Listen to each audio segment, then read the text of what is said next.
Meanwhile, India's Desi GPS, or the Indian Regional Satellite Navigation System set up by ISRO, added a massive upgrade by linking the system to the atomic clocks of the Indian Standard Time.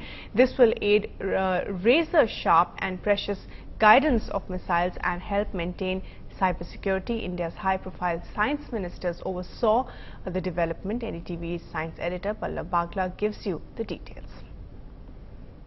India's Desi GPS or Navik system got a fresh fillip as the 7-satellite constellation was linked to the ground-based atomic clocks of the Indian Standard Time system. ISRO and India's premier timekeeper, the National Physical Laboratory, inked the deal to share the data. Timing is very important from the point of view of crime detection, from the time of view of launching of the satellites, so many other things. Even the fraction of a second makes a difference, but it's very difficult to detect that.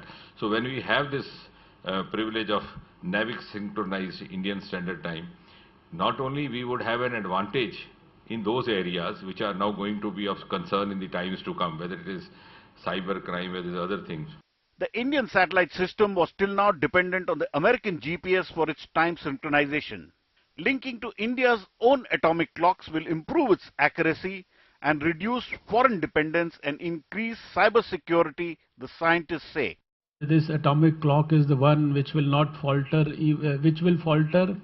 maybe falter for a fraction of a second after billions of years. A trillionth part of a second is necessary for such sophisticated things as launching satellites, tracing the movement of missiles across continents, and also in terms of cyber security. Within a fraction of a second, thousands of email messages and digital messages cross the continents. This is the clock which sets India's time.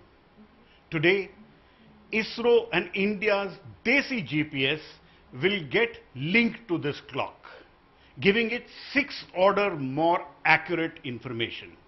With camera person Girish in the National Physical Laboratory of India in New Delhi, Pallav Bagla for NDTV.